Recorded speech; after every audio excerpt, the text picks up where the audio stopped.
Internet बंद है। आपको बता दें कि डंगदेहरी, लोहगढ़, मानकपुर और डडियाना में इंटरनेट सेवा बंद है। बड़ी घेल, छोटी घेल, लिब्रसा में भी इंटरनेट बंद है। कालू माजरा, देवीनगर, सद्दोपुर में भी इंटरनेट सेवा पूरी तरह से बंद है।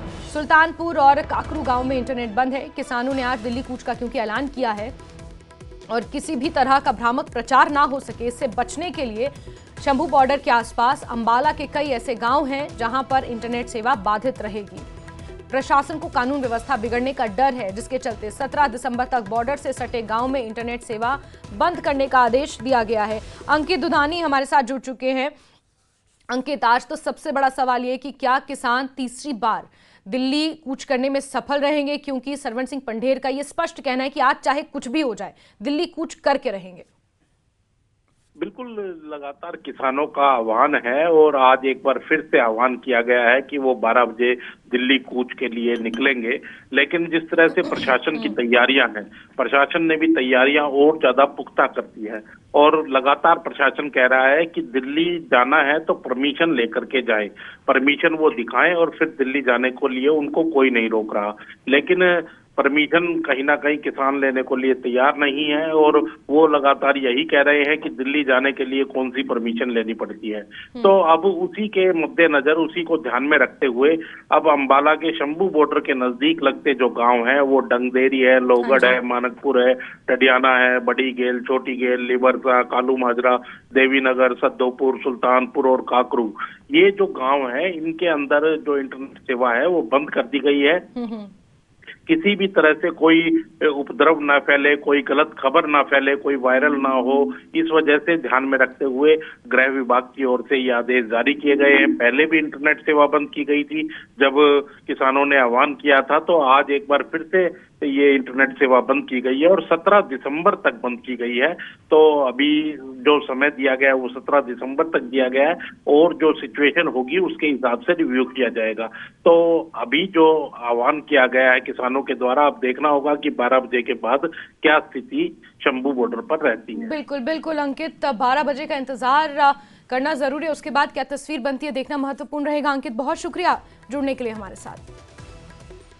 तो अंबाला से सटे आसपास के गांव में अराजकता ना फैले, वहां पर कोई भ्रामक प्रचार ना हो, कानून व्यवस्था ना बिगड़े, इसके लिए इंटरनेट सेवा पूरी तरह से बंद कर दी गई है। आपको याद होगा इससे पहले 6 दिसंबर और 8 दिसंबर को जब किसान दिल्ली कूच करना चाह रहे थे, उस वक्त भी अंबाला और बॉर्डर के आसपास के जो गांव थे वहां पर इंटरनेट सेवा को बंद कर दिया गया था, बाधित कर दी गई थी, ताकि किसी भी अप्रिय घटना से, किसी भी तरह के सोशल मीडिया पर जो अनर्गल मैसेजेस फॉरवर्ड किए जाते हैं और कहीं ना कहीं कानून व्यवस्था को बिगड़ने से बचाया जा सके, इसको लेकर इंटरनेट सेवा बंद कर दी गई थी। और आज एक बार फिर से इसी तरह का कदम उठाया गया है, जहां इंटरनेट सेवा को बॉर्डर से सटे गांव अंबाला के कुछ गांव में बंद कर दिया गया है।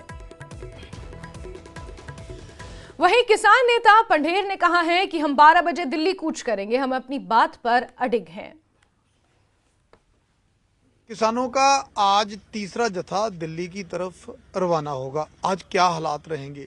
क्या पहले की तरह कशमकश जारी रहेगी या फिर किसान दिल्ली की तरफ कूच कर पाएंगे? सरवण सिंह पंढेर हमारे साथ हैं। पंढेर साहब, आज कैसे देखते हैं तस्वीर? तीसरा जत्था जा रहा है, पहले जत्था जाता है, एक दिन रोका जाता है, उधर से कोई संदेश नहीं आता, 5 दिन जत्था रोका जाता है, फिर भी कोई संदेश नहीं आया। ऐसे हालात में अब तीसरा जत्था रवाना करने जा रहे हैं। क्या लगता है, जो आप चाहते हैं, जो आपको लगता है कि आवाज़ आप पहुंचाना चाहते हैं, आज पहुंच पाएगी? हाँ, देखिए, जो दोनों फोरमों ने रणनीति बनाई थी, एक और अमर अनशन चल रहा है हमारा बड़े नेता का, और दूसरी ओर हम दिल्ली कूच का जत्था आगे बढ़ा रहे हैं।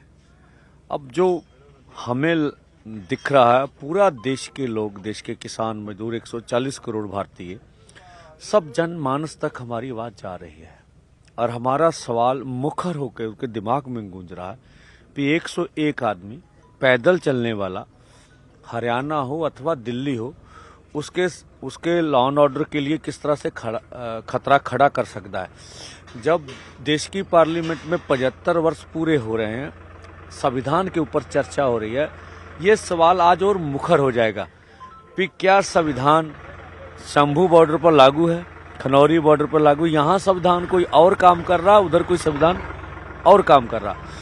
और जब मैसेज एक डेमोक्रेसी में जो विश्वास रखते हैं उनका एक तरीकेकार होता, अपने एक ढंग से लोगों के बीच अपना मैसेज लेके जाना। हाँ, वो बात आपकी उचित है, फिर प्रधानमंत्री के कानों तक हमारी आवाज नहीं पहुंच रही है। तो बजरंग पुनिया भी आज से किसानों के साथ शंभू बॉर्डर पर धरने पर बैठेंगे। वो सोनीपत से शंभू बॉर्डर के लिए रवाना हो चुके हैं। उन्होंने कहा कि सरकार किसानों के साथ ऐसा व्यवहार क्यों कर रही है, आखिर कब तक दिल्ली तक पैदल जाने के लिए भी परमिशन लेनी पड़ेगी। ये बजरंग पुनिया का कहना है। कांग्रेस नेता है और किसानों के साथ खड़े हुए हैं। उन्होंने सोशल मीडिया हैंडल पर भी इस बात का जिक्र किया और लिखा है कि किसानों के साथ शंभू मोर्चे के लिए निकल चुका हूं। जो भी किसान साथ चलना चाहता है वो अपनी नजदीकी टोल प्लाजा पर